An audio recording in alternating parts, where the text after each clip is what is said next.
Hello students, I hope you all are fine. So now, today, we'll be starting with a new chapter from a supplementary book. And the name of the chapter is Should Wizard Hit Mommy? This chapter is written by John Updike. Before moving on with our chapter, we need to know about the author. John Hoyer Updike was born in the year 1932 and he died in the year 2009. John, he was an American novelist, a poet, a short story writer. He was also an art and literary critic. One of only 3 writers to win the Pulitzer Prize for fiction for more than once. Updike, he published more than 20 novels, more than a dozen short story collection, as well as poetry, art and literary criticism. He also wrote several children's books during his whole career. Hundreds of his stories, reviews and poems, they appeared in the New Yorker. He also wrote regularly for the New York Review of Books. His most famous work is his Rabbit series. Now, what message does the author want to give us, or the story gives us? The story, Should Wizard Hit Mommy? It addresses very important moral issue. It deals with the idea that parents know what is best for their children because parents love their children the most. One should not look for instant solutions to the problems in life. One should wait very patiently for acceptance from friends. Acceptance or the lack of it from friends should not mean that you change the way nature has intended you to be. John Updike also addresses common issue found in most families. Children have their own identity and views. Parents, they find it difficult to accept the fact that their children have individual identity and don't appreciate their point of view. Both parents as well as children, they need to learn to be inclusive and appreciate diversity as well as the creativity also. They should not impose idea on each other and build a culture of mutual respect and tolerance. Now students, before moving forward, let's justify the title. The justification of the title is extremely important. So here, the title is justified as the story, it revolves around the question of understanding. In the story, within a story, the daughter, she desires for an ending where the skunk is acceptable to his playmates. However, the father, he ended the story where the skunk's real self remained quite intact. The story is dealt with from several perspectives, the adult's perspective as well as the child's perspective. The title is an open question put to the reader to attempt an interrogation, analysis and then to give a verdict. The title it invokes curiosity in the reader and attaches importance to the judgments passed, as then it would reflect the reader's understanding of system.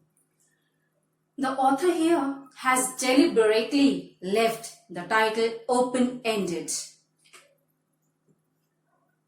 So now students, let's get the summary of this chapter. This chapter, it captures a very sensitive reaction of a small girl to an important aspect of the story that her father narrates to her. The story, it reveals the world view of a little child to a very difficult moral question that shows her mental or psychological richness. Jo, she is a little girl of 4 years only, and she is engaged in a story session with her father. Jack, the father, used to tell her a story every morning, and especially for Saturday's nap. Jo feels herself involved with the characters and the happenings. The story always had an animal with a problem. The old owl advises him to visit the wizard, who would solve the problem. Skunk's problem also was that he smelt very bad. So he visited the wizard, and the wizard changed his smell into the smell of roses. Skunk's mother was very unhappy with it, and then she took him back to the wizard. She hid the wizard and asked him to restore the original smell of skunk. She wanted her son to keep his identity of a skunk and wanted his friends to accept him for himself. So the wizard changed him back to smell like a skunk.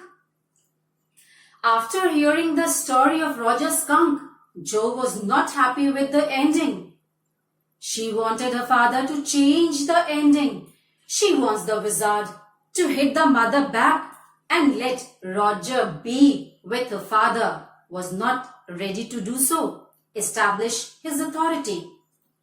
This raises a difficult moral question, and that was whether parents, they possess the right to impose their will on their children.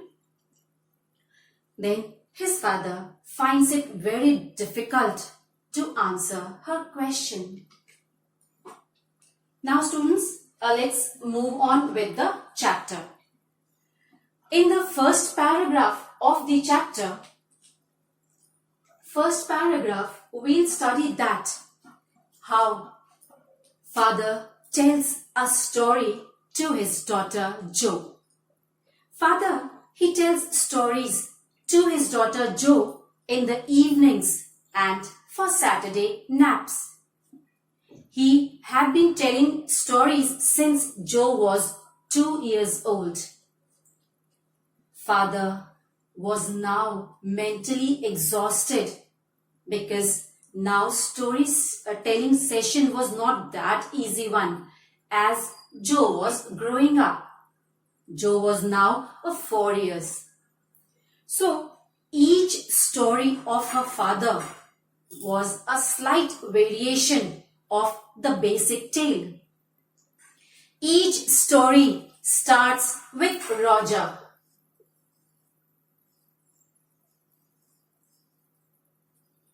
Each story starts with Roger, accompanied by an animal. Let it be any animal. Let it be Roger fish. Let it be Roger squirrel or anything. The story revolves around Roger. So, this Roger creature always was in some trouble. Then, Roger was advised to go and visit to Owl. And this owl was wise and old. The owl was wise and old. So, Roger visits a wise owl with his problems. The owl tells him to go to the wizard. As the owl was not having the solution, so he was being directed towards the wizard. The wizard, when the Roger creature would reach to the wizard would perform a magic spell to solve the problem and then asks for fee. Roger does not have sufficient money. Then wizard, he directs the animal to a place where the extra pennies could be found. Roger, he finds the money, pays the fees to the wizard and then goes home. Roger's daddy returns home from Boston and then they have their supper. With this, the story comes to an end. This story, the father, he used to recite to the daughter Jo. This was the basic story plot, around which the story revolved. That's it, dear students, for today. I hope you all have understood. But still, if you feel that you are having any problem, please feel free to ask. Thank you.